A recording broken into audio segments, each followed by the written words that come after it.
स्वतःचं जीवन संपवणं सोपं वाटतं, पण याचा अर्थ स्वतःची स्वप्न, श्रद्धा आणि कर्माची वाटचाल थांबवणं।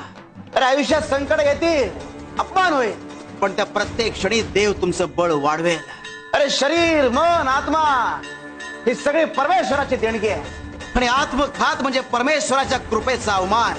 जिथे संकट सहन करण्याची ताकद आहे तिथे विजय देखील आहे। अरे तुम्हाला वाटेल की तुम्ही हरलात, पण त्या क्षणी देव तुमच्यासाठी एक नवीन दिशा ठरवतो।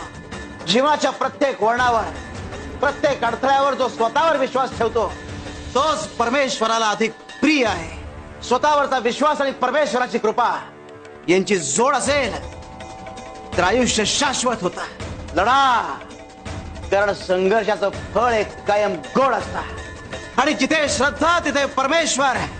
शिवारे शंकर नमामि शंकर, शिवशंकर शंभो, हे गिरिजापती भवानी शंकर, शिवशंकर शंभो।